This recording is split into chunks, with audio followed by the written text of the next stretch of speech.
BJP के इशारे पर एक नेता कर रहा था सारी हदें पार। तेजस्वी यादव को बार बार दे रहा था चुनौती, कस दिए गए नटबोल्ट। तेजस्वी यादव के सत्ता में आने से धंधा हो गया था चौपट, तो बार बार परिवार पर निकाल रहा था भड़ास, लगा दी गई क्लास। खुद को राजनीति का चाणक्य कहने वाले की सारी भविष्यवाणी हुई नाकाम। एक झटके में तेजस्वी ने काम किया तमाम। बात करीब 2 दशक पुरानी है। अपनी कंपनी की रणनीति के दम पर चुनाव जीतने की गारंटी प्रशांत किशोर दिया करते थे। लगने लगा था कि जिस पार्टी ने प्रशांत किशोर का साथ ले लिया वो जीत जाएगा। कहते हैं तुक्का 1 बार 2 बार, ज्यादा से ज्यादा 3 या 4 बार लगता है। ऐसा ही प्रशांत किशोर के साथ हुआ। कभी कांग्रेस की सरकार बनी तो मोदी सरकार बनाने के लिए भी अपनी ही भूमिका पर गुदगुदाते रहे। लेकिन 1 साल पहले जब रातों रात तेजस्वी यादव ने बिहार की सरकार को पलट कर रख दिया, तब से ही धंधा चौपट हो गया। खुद की पार्टी बना डाली। बार बार तेजस्वी यादव या फिर लालू प्रसाद यादव को चुनौती देने में जुट गए, लेकिन जब पानी सिर के ऊपर से निकल गया तो राइट टाइम कर दिया गया। लालू प्रसाद यादव के नाम पर तेजस्वी यादव को कोस रहे थे प्रशांत किशोर। एक झटके में बंद कर दी बोलती, छा गया सन्नाटा।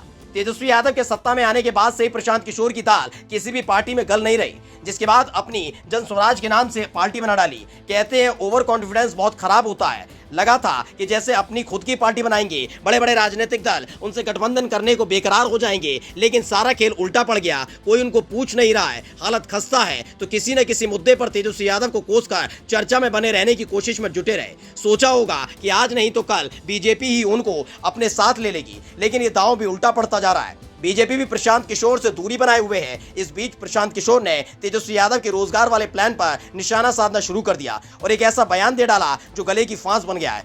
उन्होंने कहा कि तेजस्वी यादव ने चुनाव में 10 लाख नौकरी देने का वादा किया और कहा कि पहली कैबिनेट में एक साइन करेंगे और आपको नौकरी मिल जाएगी। ये दिखाता है कि आप कितने बड़े अज्ञानी हैं। किसी कैबिनेट के पास ये अधिकार ही नहीं है कि एक साइन पर नौकरी मिल जाए। ये उनके बाबूजी का राजतंत्र नहीं है जो एक साइन पर नौकरी मिल जाएगी। कैबिनेट ये निर्णय कर सकती है कि कितने पद निकलेंगे, किस विभाग में निकलेंगे। कैबिनेट नौकरी नहीं दे सकती। ये दिखाता है कि उनको किसी विषय का कोई ज्ञान नहीं है। इस बयान के बाद लगा था कि उनको सबसे बड़े ज्ञानी के तौर पर नवाजा जाएगा, लेकिन इस पर ही फजियत हो गई। आरजेडी ने प्रशांत किशोर की सारी कुंडली खोल कर रख दी कि कैसे पर्दे के पीछे रहकर वो खेल करने में जुटे हैं। आरजेडी की तरफ से कहा गया, एक किशोर इतना शांत है कि दिन में जिन्हें गाली देता है, रात के अंधेरों में उन्हीं से मिलने का समय मांगने के लिए गिड़गिड़ाता है। राज्यसभा के लिए लालायत एक बंदे को सहवाला बना रखा है। साख खो चुके बेचारे को दिल्ली के चंद पत्रकारों से स्टोरी प्लांट कराने में भी अब मेहनत करनी पड़ती है। इसके बाद तो पूरी तरह सन्नाटा छा गया। अब आगे आकर इस पर जवाब देते नहीं बन रहा है।